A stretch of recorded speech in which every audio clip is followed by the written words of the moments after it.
Clinton atau Trump? Waktu itu saya jawab dengan PD-nya Clinton, karena memang semua data, survei, polling, pollster itu memang mengunggulkan Clinton, ya mayoritas gitu ya. Cuma ada satu atau dua saja yang mengunggulkan Trump. Ya pada akhirnya kita tahu Trump terpilih. Ya. Jadi saya sekarang meskipun melihat datanya lebih swinging to Biden, tapi saya rasa ya ini kita belum tahu pasti ya. Sebagaimana dulu George Bush Junior juga pernah menelepon Al Gore di saat-saat pemilu dan memberikan selamat bahkan ya. Tapi ternyata salah. Gitu. Jadi ini saya kira akan sangat ketat sekali ya antara Trump dengan Biden.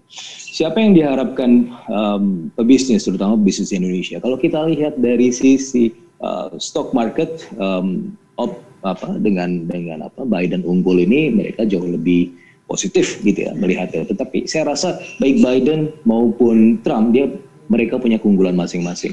Trump sendiri kan sebelumnya sebenarnya sudah menjanjikan akan memberikan paket stimulus besar-besaran ya, kalau tidak salah sampai 50.000 triliun ke depan. Tapi dia hold ya di parlemen pembahasannya. Kenapa? Karena ya salah satu mungkin karena ingin menunggu hasil pemilu. Tapi saya rasa ini juga akan Biden kalau kita lihat semasa mendampingi Obama itu ya terkait dengan bagaimana mereka ingin keluar dari krisis atau pandemi. Tapi kalau kita bicara mengenai strategi internasional itu yang agak berbeda. Trump itu lebih bilateral, sementara Biden kalau kita lihat Demokrat lebih regional. Misalnya Obama itu in favor terhadap TPP, ya dia mengusahakan itu untuk apa? Untuk mengurangi pengaruh China di Asia. Karena China sudah sangat agresif sekali, terutama masuk ke ASEAN dan juga Asia. Tapi Trump kemudian menarik diri dari TPP, ya dia lebih bilateral, ya lebih kayak cowboy, dia ingin one on one, ya. Jadi ibaratnya di film-film western gitu ya. Jadi siapa yang menarik pistol terlebih dahulu dia yang menang gitu. Dia ingin berlaku seperti itu, cowboy. Dia mengancam negara-negara dia yang mengalami surplus terhadap Amerika Serikat, ya, kita punya defisit terhadap negara-negara ini, maka kita akan memblok produk-produk dari negara-negara tersebut. Ya pada akhirnya kan negara-negara yang berada dalam list mau nggak mau harus melakukan negosiasi. Itu juga yang dilakukan Amerika Serikat dengan GSP. Kemarin Mike Pompeo tentunya sudah datang dan kemudian ingin melanjutkan GSP tersebut. Ya ini salah satunya adalah karena ya jelang pemilu yang pertama. Yang kedua adalah ya dia ingin menarik Indonesia juga untuk sided dengan Amerika Serikat karena ya dia sudah melihat bahwa China juga sudah menarik-narik Indonesia. Tapi kalau salah satu keunggulan Indonesia adalah kita selalu berada di tengah siapapun itu gitu ya, mau Amerika Serikat mau China gitu ya. Kita berteman dengan Amerika Serikat, kita berteman dengan China, itu salah satu keunggulan kita. Dan kalau kita lihat dalam perspektif yang jauh lebih luas, Jepang dan Amerika Serikat itu sudah berkongsi gitu ya. Kemarin sebelum Mike Pompeo sudah datang juga setelah terpilih jadi Perdana Menteri, dan ini saya rasa akan menarik ya bagaimana hubungan US China dan bagaimana hubungan antara US Jepang dan bagaimana nanti dalam kerangka regional dan bilateral gitu. Nah, yang menarik juga kenapa Trump terpilih tadi juga sempat disampaikan dari koresponden CNN di sana ya. Ini kan ada beberapa daerah yang masuknya swinging. Nah, si Trump menang tahun 2016 ya, terutama di Tennessee, Michigan, dan Wisconsin. Ini terjadi karena daerah-daerah tersebut, ya, terutama Detroit, Michigan. Itu adalah daerah yang ex-industrialis, ya. Jadi dulu pabrik mobil segala macam ada di sana. Tetapi pada akhirnya karena memang ada efisiensi, ada pengembangan dari network produksi global, sehingga kemudian pabrik-pabriknya harus hollowing out.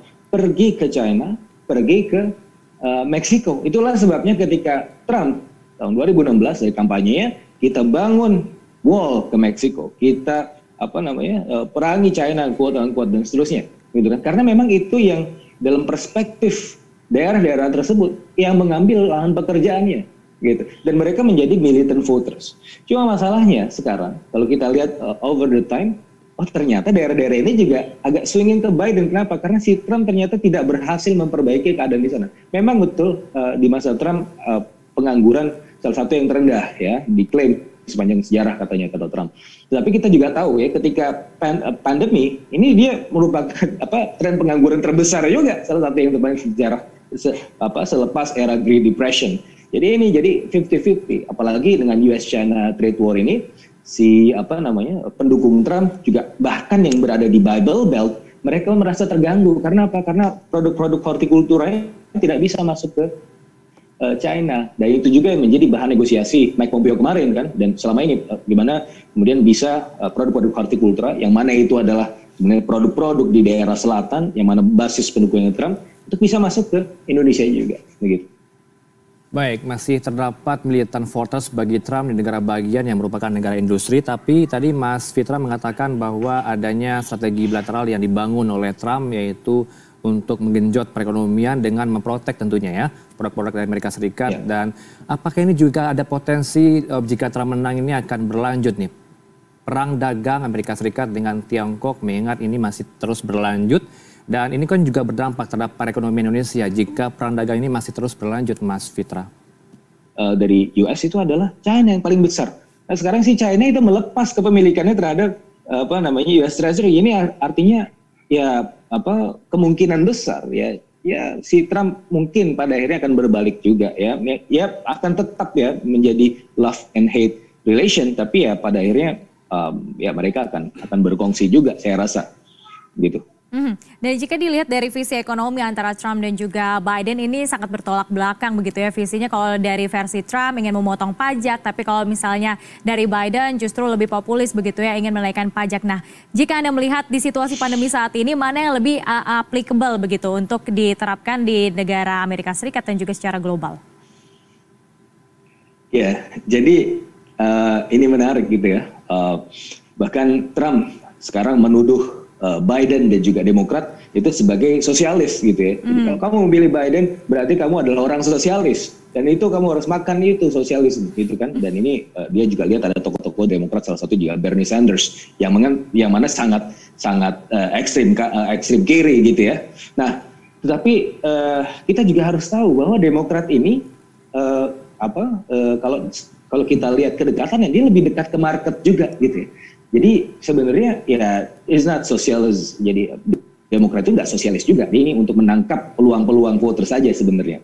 Nah terkait dengan kebijakannya, pajak atau yang lainnya. Nah ini perdebatan yang selalu ongoing. Bahkan di buku textbook ekonomi itu juga sering dibahas. Mana sih yang lebih baik, tax atau subsidi? Nah secara empiris dalam beberapa tahun terakhir kita melihat bahwa subsidi itu jauh lebih tinggi dampak multipliernya ketimbang tax. Tetapi kita juga melihat ada beberapa contoh di mana pengurangan pajak itu bisa kemudian terrelasikan ke spending yang lebih banyak juga gitu ya. Jadi 50-50, dua-duanya bisa work under certain conditions. Nah, salah satunya adalah willingness to spend dari masyarakat Amerika Serikat. Nah, kalau ada penelitian dari Chicago kemarin selama pandemi, sebenarnya yang membuat perekonomian Amerika terkontraksi bukannya restriksi mobilitas atau pembatasan, bukan itu saja. Ya, yang paling dominan adalah ternyata dari sisi high income earners ini, yang top 20% of income earners, itu mengalami permasalahan dari sisi willingness to spend. Kenapa willingness to spend mereka terganggu? Karena faktor resiko. Faktor resiko terbesar apa? COVID. Gitu. Nah, jadi kalaupun diberikan semacam tax cut gitu ya, nah tapi apa yang terjadi dengan spendingnya akan jadi masalah kalau dia nggak spending itu. Maka yang harus diperbaiki adalah willingness to spend. Mau dari sisi tax, mau dari sisi subsidi. Tapi kalau dari sisi willingness to spend itu tidak membaik, maka percuma aja gitu. Nah jadi yang paling penting adalah bagaimana juga mempengaruhi faktor willingness to spend ini dengan apa? Salah satunya adalah mengurangi faktor resikonya, dan faktor resiko terbesar sekali lagi adalah COVID. Baik, mengurangi faktor resiko tadi untuk keberlangsungan dari perekonomian global. Terima kasih atas berbagi informasi pada pagi hari ini, Fitra Faisal, selaku dari Direktur Next Policy Ekonomi Universitas Indonesia. Sama-sama.